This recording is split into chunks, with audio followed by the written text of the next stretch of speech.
Hey Josie, how you doing? Thank you so much for kicking things off here, taking a look at the front and the back sketches for the Nobel Peace Prize poster. And one of the things I'm seeing on the front of the poster is right now all you have is the name of the laureate, Bob Dylan. Don't forget the front of the poster has to include some sort of a headline. I'm sorry, a subhead.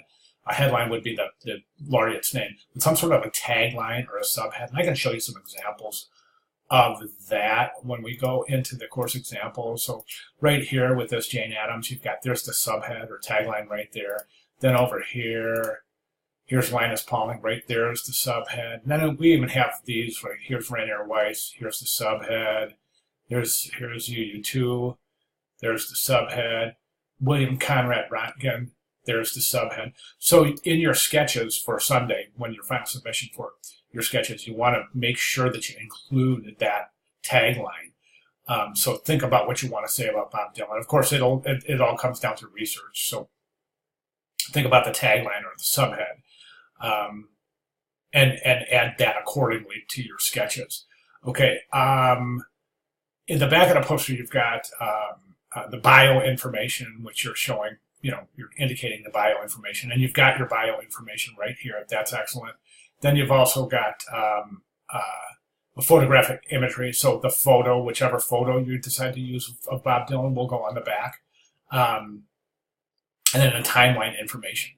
So don't forget, you're allowed to use up to 5 colors. Now, if you want to use a color image of Bob Dylan on the back, I'm okay with that. But other than that full color image, if you choose to use, you can use black and white, whatever you want to do. You can use a color overlay, whatever you want to do in your choice of presenting the image. But if you decide to use full color, that's okay. But remember, the rest of the poster is, you can only use 5 colors in the rest of the poster. Okay, so two-sided 11 by 17, right? Now, the one thing I want to mention is this kind of, we talk about the conceptual ties between the timeline, between the visuals, and the concept. So right now, I'm not really seeing that. Well, I just want to mention, though, in your sketches, this is all that's due this week. It's the sketches, the verbiage, the timeline information, and your headline and subhead. So this, as a first iteration, I wouldn't consider this to be part of week 1 deliverables. I know it's a little confusing in the way that it's worded, where for week 1, first iteration, and that's basically talking about the first iteration of your sketches. So for what I recommend doing from moving forward is make sure you add a tagline to your sketches. Sketch a couple more examples of how you want to establish your type on the front of the poster, and also include that tagline or that subhead in the front of the poster. Now, the back of the poster, and this is where you can really start developing some conceptual ties, okay? In all of the examples at the back of your poster, I'm only really seeing conceptual ties developed in one area, and that's right here. That's where you've kind of drawn this kind of partial guitar, and I think this is really neat right here. And then you've established the timeline along the line of that guitar.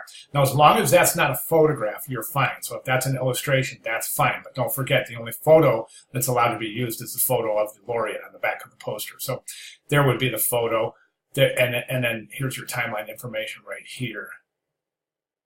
Okay, and then the back of the poster would also include the bio information, right? So what I'd like to see for Sunday is I'd like you to continue with more sketches and really try to develop a conceptual tie between, your presentation of type, tie in some sort of a concept, and continue that throughout the poster, front and the back of the poster. I can give you an example. Let me show you an example. Actually, I have an example here from a Bob Dylan. Now, please just use this for example's sake. Okay, so let me see where we're at right here. This one was submitted. Here it is right here. So let's go ahead and take a look. Here's the front of the poster. Okay, so you can see this designer has used these colors for Dylan, and also created Bob with this kind of guitar neck right here. There's the tagline I was talking about.